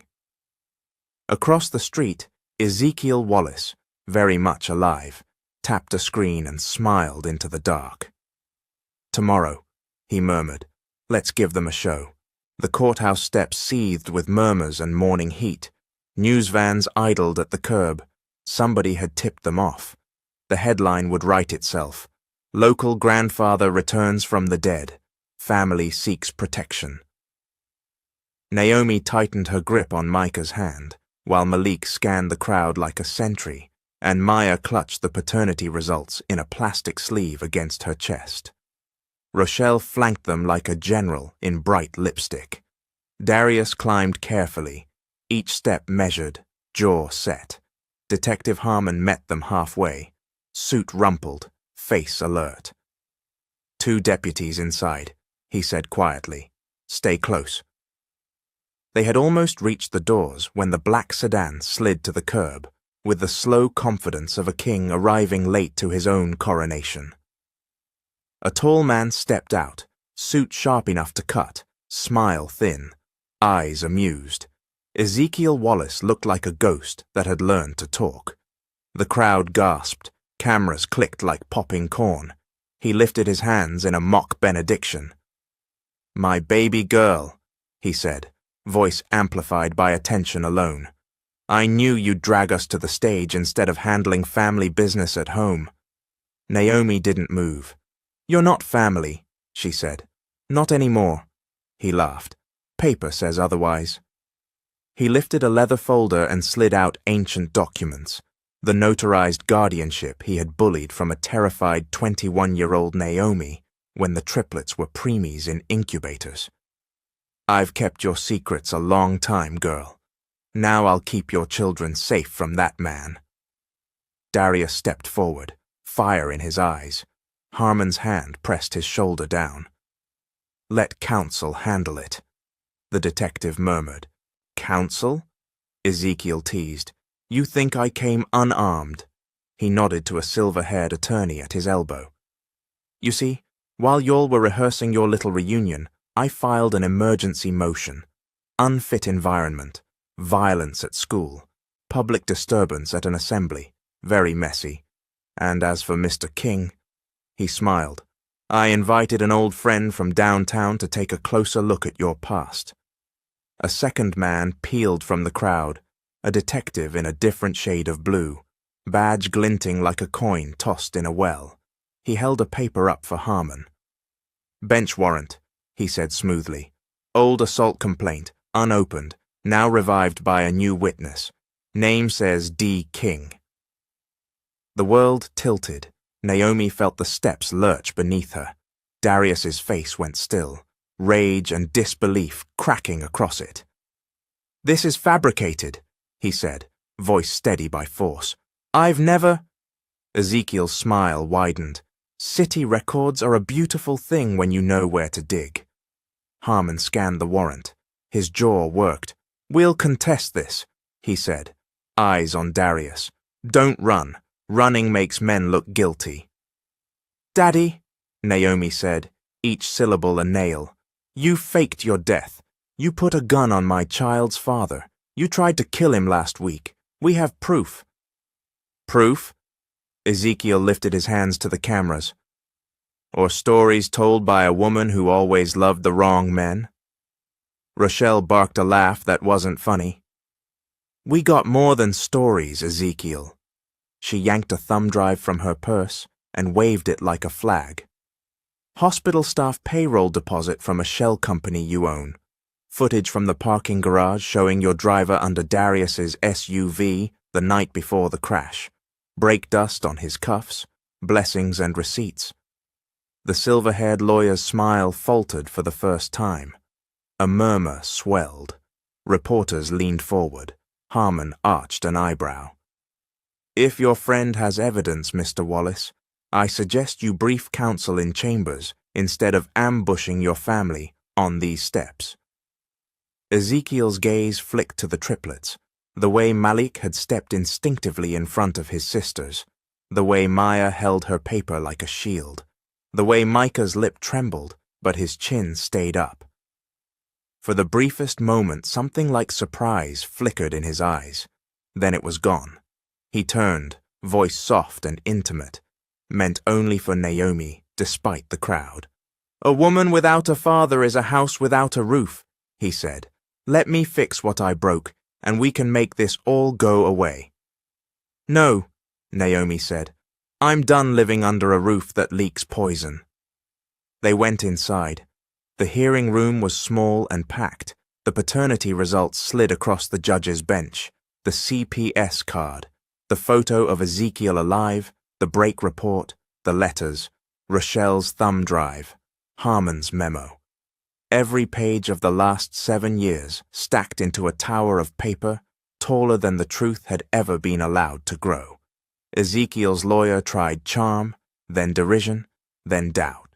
He questioned Naomi's judgment, Darius's temper, Rochelle's motives. He objected to unauthenticated video, to emotional testimony, to unfounded accusations by a spurned lover and a loud friend. Naomi didn't break. Each time fear rose, she pictured the triplets' faces the night they found the letters, and let that image hold her spine upright. Darius never raised his voice. He spoke the facts, like stones laid carefully in a path someone could follow home. When it was Rochelle's turn, she smiled like Sunday and testified like Monday morning. Men like Ezekiel count on women to be too ashamed to name what happened, she told the judge. We're not ashamed anymore. The judge recessed for 20 minutes. The room emptied into the hallway, where whispers flowed like water around rock. Naomi took the triplets to the bench under the window and braided Maya's hair with hands that finally stopped shaking. Darius stood with Harmon and stared at the floor, so his anger didn't tear a hole in the carpet. Ezekiel drifted close, eyes bright with something between love and threat. You always were dramatic, he murmured to Naomi. You think a piece of paper can keep wolves from a door? No, Naomi said, not looking at him. But it can put one in a cage.